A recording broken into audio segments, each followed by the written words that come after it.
Yang terhormat Presiden Republik Indonesia kelima Ibu Megawati Soekarno Putri, Bapak Cahyokumolo dan Bapak Yasona Lauli, Menteri Dalam Negeri. Kita harus sungguh-sungguh bersyukur ini karena Pancasila itu memang sangat luar biasa sebagai ideologi negara.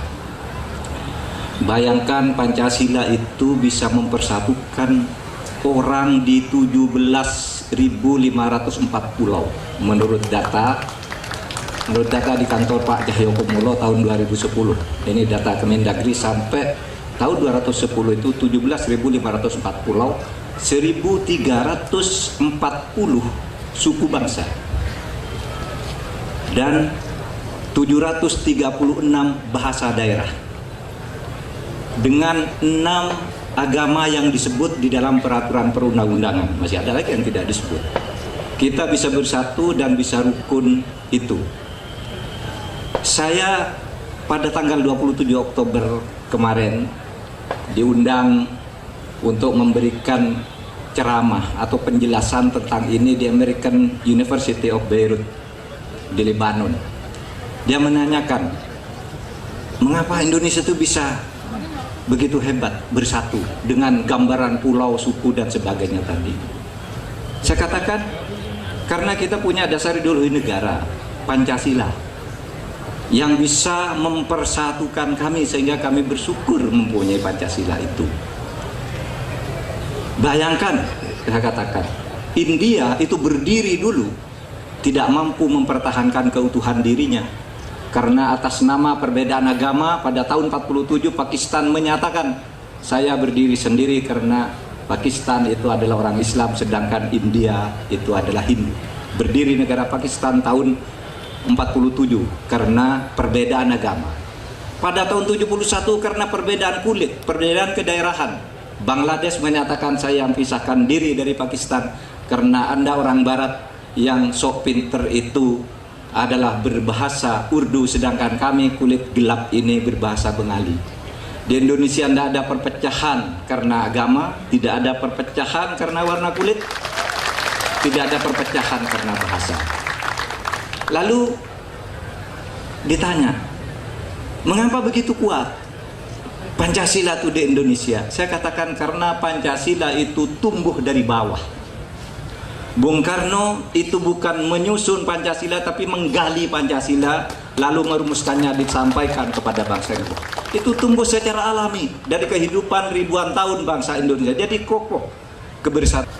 Pancasila itu dulu kuat diserang oleh kekuatan ideologi lain, diserang oleh pemberontakan bersenjata, kita lawan menang. Ideologi lain kita libas habis. Di dalam politik pada pemilu 99 ketika orang berpikir mau alternatif lain terhadap ideologi negara, silahkan ikut pemilu. Tidak ada yang menang untuk menggantikan Pancasila. Pancasila tetap menjadi tempat kembali sebagai pemersatu. Dari sudut akademis, di kampus-kampus Pancasila, saya belajar hukum tata negara. Itu sumbernya Pancasila. Bagaimana dia turun ke dalam tata hukum dengan sangat indahnya Pancasila itu. Sehingga sekarang hadirin sekalian, tantangan kita untuk Pancasila itu secara konseptual sudah final. Tokoh agama seperti NU sudah menyatakan itu final. Hukum tata negara juga menyatakan final.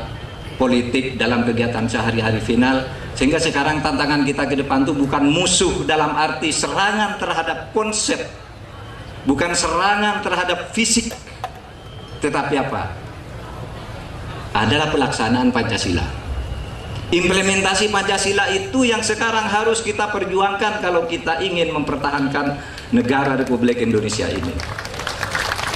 Ada yang pesimis, khawatir sekali di Pancasila ini lama-lama dilupakan orang, tergerus dalam kehidupan sehari-hari. Coba lihat akhlak kita itu, akhlak rakyat kita, akhlak pemimpin kita, akhlak pelajar kita yang tidak lagi sopan terhadap guru, tidak lagi sopan terhadap muridnya.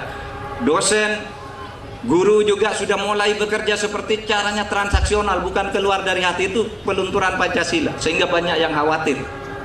Tetapi hasil survei yang dipublikasikan 2 hari lalu oleh sebuah media nasional itu ternyata generasi muda itu 99,2% masih meyakini bahwa Pancasila itu adalah ideologi yang tepat dan terbaik bagi Indonesia. Jadi ada pesimisme, ada optimisme. Nah, kita tidak usah bertanya mana yang benar nih, yang pesimis atau optimis. Tujuannya sama. Yang pesimis itu ingin agar Pancasila itu dilaksanakan dengan baik. Yang optimis juga ingin bahwa nanti harus baik Pancasila itu karena sudah tepat.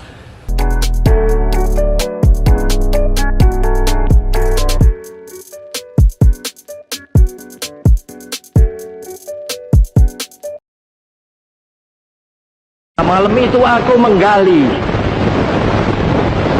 di dalam ingatanku,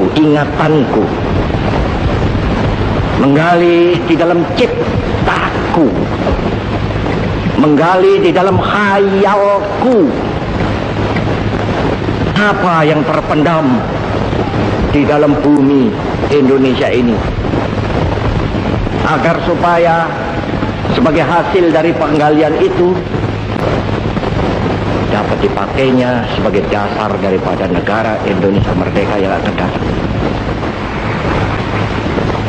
Sudah terbukti bahwa Pancasila yang saya gali dan saya persembahkan kepada rakyat Indonesia, bahwa Pancasila itu adalah benar-benar satu dasar yang dinamis, satu dasar yang benar-benar dapat menghimpun segenap tenaga rakyat Indonesia, satu dasar yang benar-benar bisa mempersatukan rakyat Indonesia itu untuk bukan saja mencetuskan revolusi, tetapi juga mengakhiri revolusi ini dengan hasil yang baik. Maka aku adalah sebenarnya utusan, wakil daripada revolusi Indonesia. Revolusi Indonesia ini bukan revolusi Soekarno, tetapi revolusi daripada seluruh rakyat Indonesia, dari Sabang sampai Merauke.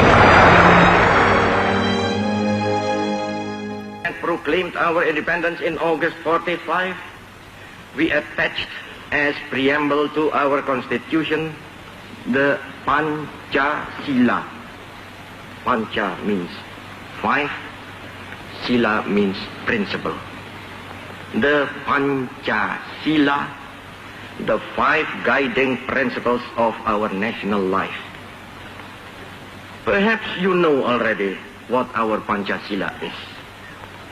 It gives us the five principles of our state. These are: first, believe in God.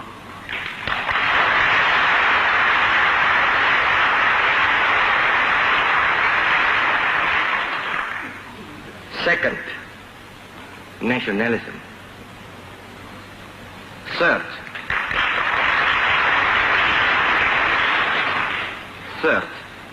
humanity.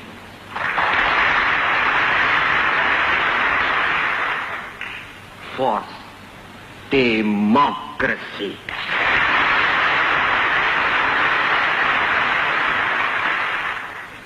Fifth, social justice.